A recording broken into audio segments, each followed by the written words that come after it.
Revolutionary War Part 4. Just a couple of other little things that came to mind as I was looking back over the last video. I mentioned that they'd finish off a battle with just this melee scrum involving bayonets. And I posted a video about bayonets. And I'd mentioned, just walk up to somebody, stab them in the gut, and disable them. That's probably what you are trying to do, because if you stick it too far into somebody's rib cage, you get hung in there, and you're trying to get yours back out, and before you get through with that, somebody comes up and does you. To keep that in mind. Another thing is the video I posted set up but didn't take down in time. The bayonets used during the Revolutionary War, and maybe even as late as the Civil War, the bayonets they used in those days weren't blades. They were prongs, about 18 inches long, and they had three sides. If you get stuck with one of those, it doesn't make a slit, it makes a hole, which is much more likely, you're much more likely to bleed out. It takes a longer time to heal. If you heal, which you probably won't.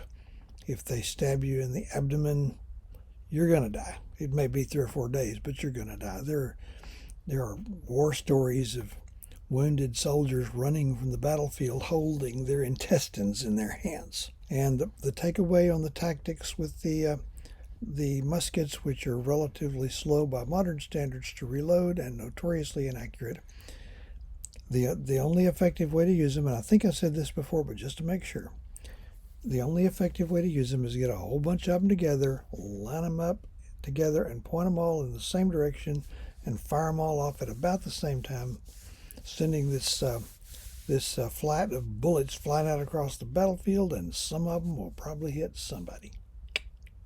So, a unit in combat is a machine rolling forward, firing as it rolls. Okay, so that takes care of the British special problems. They quick recap. I'm not going to explain anything, just bullet points. Their Army and Navy are already fully extended, and it would cost a lot of money to expand it.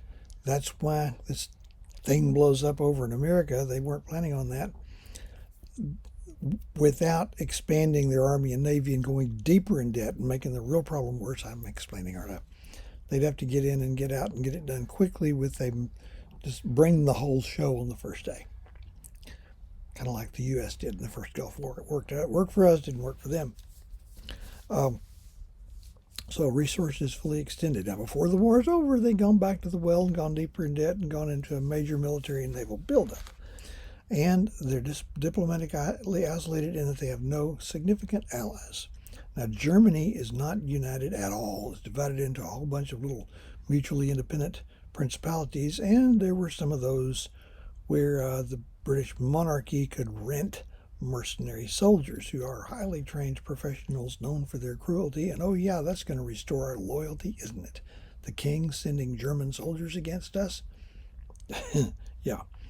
Plus, their political consensus in support of the war, never necessarily all that strong, weakens and declines as the war goes on, until, as I'll explain when we get to our strategies, it eventually just gets where it becomes insupportable, too widespread, too expensive, too complicated.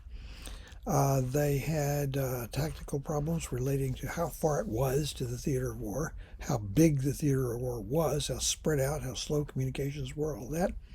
And their method of fighting, which was typical of 18th century armies, gave them a huge advantage about the first 3 years of the war. After that, they take the war into an environment where their tactics become useless, except when cooperative American generals will try to play them at their own game and get their heads handed to them. But let's just say it did not work out well. We'll come back to that when we look at when we look at the British strategies and why they didn't work. That's where we're going now. British strategies, the things they did to try to win the war. Obviously, they all failed. I guess we'd had to wait till later for independence, but in no particular order. To start with, the number one thing that would have done it for them, as much as anything would be if they could have won a big old nasty battle and essentially destroyed and scattered the Continental Army, which is the name of the army commanded by George Washington, the main American army. Maybe even capture and hang George Washington himself. Probably the Loyalists would have gone on offense. This thing would have sputtered out and would hardly even be a minor heading in an American history textbook as far as it went then. Okay, there's another side to that I'll get to later on, but they didn't get that done. General Howe had the means, he had the motive, he had the opportunity. He just never did quite make it work.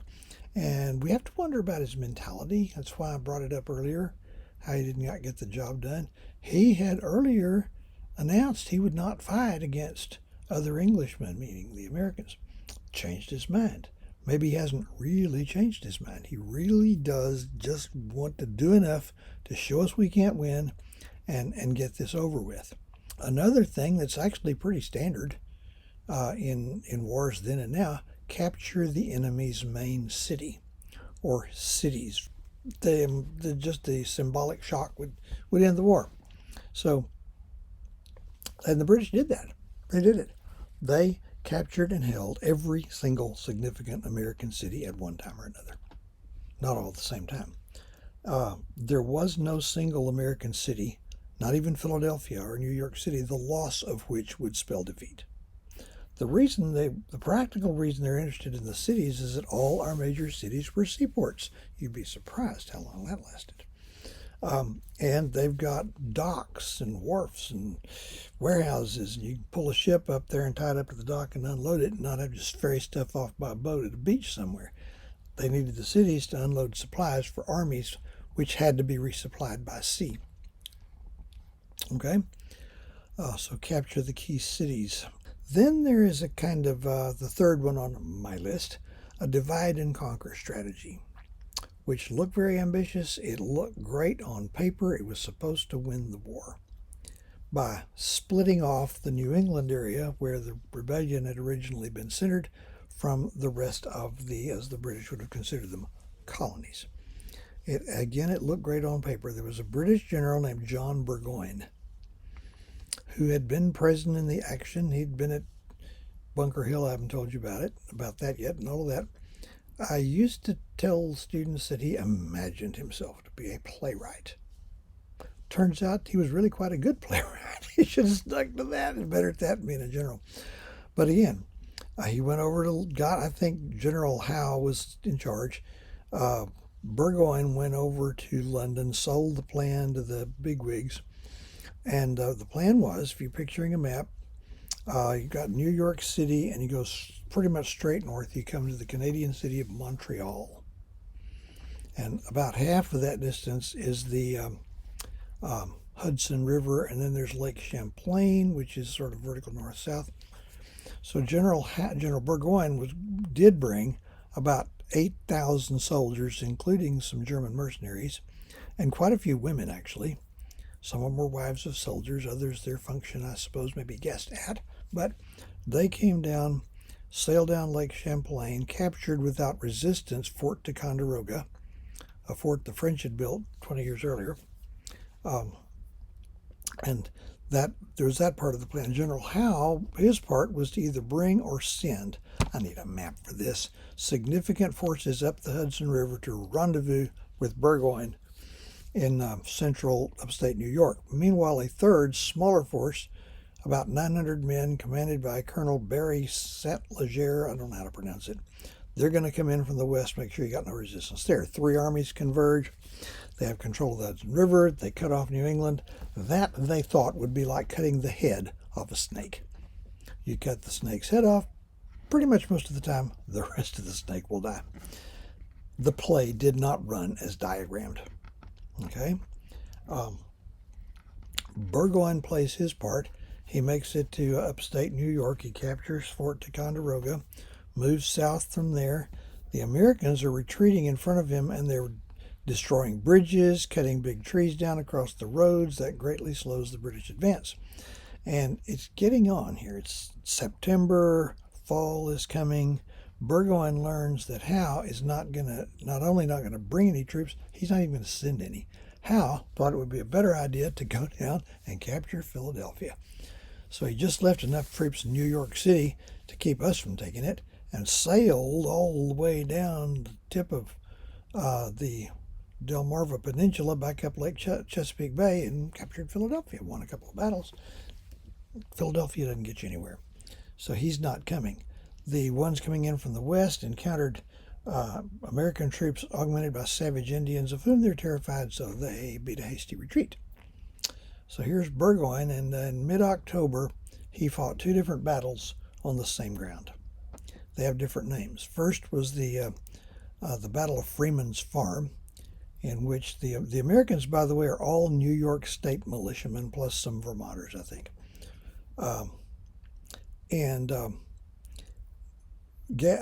Horatio Gates was a former British officer. He had drawn his troops up in a very almost uncapturable defensive formation. By the way, he knew what he's up against. He knew what the British could do to you. Okay? But he also knew what had been done at Bunker Hill. Out of order here a little bit. And so Burgoyne has two choices. He could either tuck his tail and go back to Canada, or he could try to bludgeon his way past General Gates's very well set up defenses. Gates had professional skills and numerical superiority. He had a subordinate officer named Benedict Arnold, who wanted to prove himself a hero. He's basically in it for the money and later switched sides. But Gates reluctantly permitted him to go on offense, which Gates thought was unnecessary, and he just inflicted terrible punishment on the British. They lost the Battle of Freeman's Farm, retreated back to the town of Saratoga, rested up, and came back down and fought another battle, this one known as the Battle of Bemis Heights, which is like instant replay, except this time Benedict Arnold was seriously wounded. He did recover, but he always walked with a limp from there on. But Burgoyne's cut off, his supplies are running out, his army's been badly mauled, and on October 17th, 1777, General John Burgoyne surrendered his entire force at the town of Saratoga, New York. This proved to be the turning point of the war. So why was this the turning point of the war? It was the first really big American victory. And it took a while for the word to get across the Atlantic, but when it reached London, British leaders, they knew what this was likely to turn into, so they actually sent a delegation over to America, to Philadelphia, and they got there at a bad time. The American government was on the run from the British. They really couldn't deal with them, but it was called the Carlisle Commission, and they offered to basically just call off the war and surrender. They agreed to do away with any policy or tax we didn't like. They just give us anything we wanted, as long as we would just please, pretty please stay in the empire. The answer was basically, well, nope, you had your chance, you blew it. So the Carlisle Commission returned to London empty-handed. More importantly, when word of this reached Paris, Benjamin Franklin took it and ran with it. This was what the French monarchy had been waiting for. Some evidence that we could actually carry our own water. So to make a longer story short, within a few days, France had granted the United States official diplomatic recognition. And most importantly of all, France joined the war as our ally. At that point, the British, if they'd had any sense, they would have cashed it in. They would have called it off. Because if they couldn't put down our rebellion with the big army they sent to begin with, how are they going to put it down with what they got left after the troop drawdowns that'll be necessary to get back out where they can protect their far-flung empire? Well, they can't. But the king insisted that they soldier on for another pretty much pointless years, hoping they might get lucky. So now we'll wait for part 5.